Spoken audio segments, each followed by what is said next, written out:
हमारे चैनल को सब्सक्राइब करें और लेटेस्ट अपडेट्स के लिए बेल आइकन जरूर दबाएं। वो खबर और वो अपडेट्स आ गए हैं जिसका आप सबको बड़ी बेताबी से इंतज़ार था। इनफैक्ट जब मैंने अपना पिछला वीडियो धरनी पोर्टल पर बनाया तो उसमें भी कई लोग ये सवाल कर रहे थे कि वो LRS 2020 के बारे में जानना चाहते हैं। वो ये जानना चाहते हैं कि 5 नवंबर को जो हाई कोर्ट में इस मामले में सुनवाई हुई, क्या इस मामले में पब्लिक को कोई रिलीफ मिली है, क्या कोर्ट ने कोई इंटरिम ऑर्डर्स या कोई इंटरिम डायरेक्शंस दिए हैं। तो चलिए आइए इस वीडियो में हम डिस्कस करते हैं कि 5 नवंबर को हाई कोर्ट में जो सुनवाई हुई थी, इसमें कोर्ट ने LRS 2020 के मामले में क्या कहा। आपसे गुजारिश है कि ये वीडियो देखते देखते आप मेरे वीडियो के नीचे दिए हुए सब्सक्राइब और बेल आइकन को एक बार ज़रूर दबा दें। 5 नवंबर को तेलंगाना हाई कोर्ट के एक बेंच जिसमें चीफ जस्टिस राघवेंद्र सिंह चौहान और जस्टिस बी विजय सेन रेड्डी थे, इन्होंने इन 5 पब्लिक इंटरेस्ट लिटिगेशंस को एक साथ जमा करके टैग करके इसमें गवर्नमेंट ऑफ तेलंगाना से कुछ अहम सवाल पूछे हैं। ज़्यादातर इन सवालों का ताल्लुक़ लॉ और गवर्नेंस से था। सबसे पहले कोर्ट ने ये कहा कि इस मामले में साफ तौर से जाहिर है कि जितने भी डेवलपर्स अनऑथोराइज्ड या अनअप्रूव्ड लेआउट्स या प्लॉट्स बनाकर बेचते हैं, इनके अंदर ऐसा कोई डर, ऐसा खौफ नज़र नहीं आ रहा है लॉ को लेकर या परमिशंस को लेकर, जिससे कहीं पर इस एक्टिविटी पर रोक लगा दी जाए। कोर्ट ने ये पूछा कि आप हर 5 और 6 साल में एक LRS स्कीम लेकर आते हो, जैसा आपने 2008 में किया, 2015 में किया और फिर अभी 2020 में किया, और इसमें आप कहते हो कि आप ये जितने भी अनऑथोराइज्ड या अनअप्रूव्ड लेआउट्स हैं, इसको आप अप्रूव कर देंगे, तो आप गवर्नमेंट होकर, आप रेगुलेटरी अथॉरिटीज़ होकर आप हरकत कैसे कर सकते हो। कोर्ट ने ये कहा कि सबसे पहले हमें इस बात का ताज्जुब है कि हमारे कॉन्स्टिट्यूशन में ऐसा कौन सा लॉ है, ऐसा कौन सा कानून है जो स्टेट गवर्नमेंट को ये पावर्स देता है कि वो GO 131 की तरह के गवर्नमेंट ऑर्डर्स लाकर इस तरह से पब्लिक को कहें कि आप अप्लाई करें और हम इन लेआउट्स को अप्रूव करेंगे। कोर्ट ने कहा कि गवर्नमेंट का जो कंटेंशन है, जो ख्याल है इस मामले में कि हम अनऑथोराइज्ड लेआउट्स को रेगुलराइज करेंगे, तो हाल ही में जो हैदराबाद में मूसलाधार बारिश हुई जिसमें 45% शहर डूब गया था और वरंगल में भी कई लोकेलिटीज़ पानी में डूब गए थे, ये देखकर साफ जाहिर है कि आप कोई प्लानिंग नहीं, ऐसा काम नहीं कर रहे हो जिससे हैदराबाद को डूबने से बचाया जा सके। कोर्ट का ये कहना था कि एक सर्वे के मुताबिक जब 45%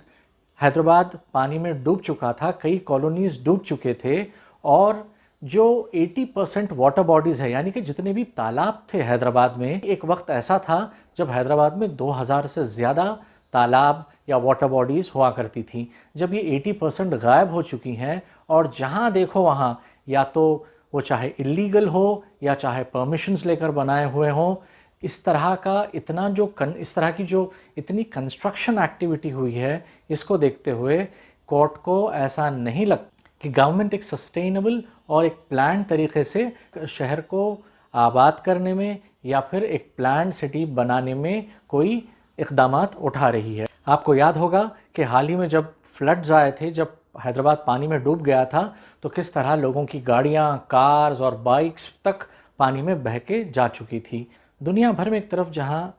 प्लान होता है एक सिटी को बनाने का, तो गवर्नमेंट्स और रेगुलेटरी बॉडीज़ पहले रोड्स प्लान कर लेती हैं और जो स्कूल्स हैं, पब्लिक पार्क्स है, इन सब के लिए जगह अलॉट की जाती है, और उसके बाद जो प्लॉट्स होते हैं वो वहाँ पर मकान या फिर कोई भी कमर्शियल बिल्डिंग्स बनाने की इजाज़त दी जाती है। लेकिन हमारे यहाँ बिल्कुल ऑपोजिट है। हमारे पास क्या होता है कि हम पहले मकान बना लेते हैं, कमर्शियल बिल्डिंग्स बन जाती हैं, वो चाहे अनऑथोराइज्ड ही क्यों ना हो या फिर वो ऐसी बिल्डिंग्स क्यों ना हो जिन पर परमिशंस भी दिए गए हैं, तो गवर्नमेंट भी ऐसी परमिशंस दे देती हैं जहाँ पर ये तक नहीं देखती कि पार्क्स के लिए क्या कोई जगह छोड़ी गई है, क्या स्कूल्स बनाने के लिए कोई जगह छोड़ी गई हैं? और ये जो फुल टैंक लेवल्स का जो एरिया है, जैसा हमारे उस्मान सागर और हिमायत सागर के अराउंड होता है ऐसा एरिया, वहाँ पर आप देखिए कितनी सारी कंस्ट्रक्शन एक्टिविटी हुई है। इन सारी एक्टिविटीज़ को देखकर ये साफ जाहिर है कि कोई प्लान तरीके से नहीं हो रहा है और पहले मकान बन जाते हैं, कमर्शियल बिल्डिंग्स बन जाती है,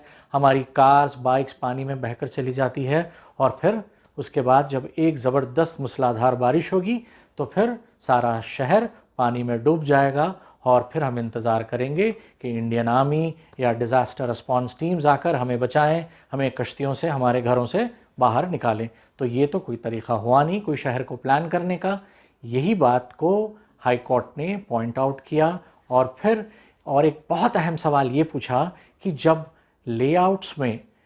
लेआउट बनाने वालों ने, लेआउट डेवलपर्स ने कोई जगह ही नहीं छोड़ी पार्क्स और स्कूल्स के लिए, तो अब आप ये बेटरमेंट चार्जेस कलेक्ट करके आप कैसे पार्क्स बनाओगे, आप कैसे स्कूल्स बनाओगे जब उन लेआउट्स में इस मकसद से कोई जगह ही नहीं छोड़ी गई है। कोर्ट ने ये बात बिल्कुल क्लियर कर दी कि आपको कानून को, आपको लॉ को कैसे इन्फोर्स करना है। ये जो इलीगल लेआउट्स बनाने वाले डेवलपर्स है या इलीगल कंस्ट्रक्शंस करने वाले लोग हैं या फिर वो लोग जो बेखौफ होकर ऐसे अनऑथोराइज्ड लेआउट्स में ज़मीनात ख़रीदते हैं, इनको कैसे रोका जाए, ये चीज़ों पर गवर्नमेंट्स को ध्यान देना चाहिए, गवर्नमेंट्स को सोचना चाहिए ताकि वो एफिशिएंटली ये सारे रूल्स को इम्प्लीमेंट कर सकें। तो कोर्ट ने तेलंगाना गवर्नमेंट से ये कहा कि वो इन सारे सवालों का जवाब दें और फिर अगली जो सुनवाई की डेट है वो 12 नवंबर को पोस्ट की गई है। इसका मतलब ये है कि LRS 2020 के मामले में अभी कोई इंटरिम ऑर्डर्स या इंटरिम डायरेक्शन नहीं है और जो पब्लिक इंटरेस्ट लिटिगेशंस में कोर्ट से ये दरख्वास्त की गई थी कि वो LRS 2020 को अनकॉन्स्टिट्यूशनल करार दें, तो उस स्टेज तक ये केस अभी नहीं पहुंचा है, इसमें कोई आर्ग्यूमेंट्स नहीं हुए हैं। देखते हैं कि 12 नवंबर को अगली सुनवाई में तेलंगाना हाई कोर्ट इस मामले में और क्या कहता है, गवर्नमेंट अपने एफिडेविट्स जो फाइल करेगी उसमें कोर्ट से क्या कहती है।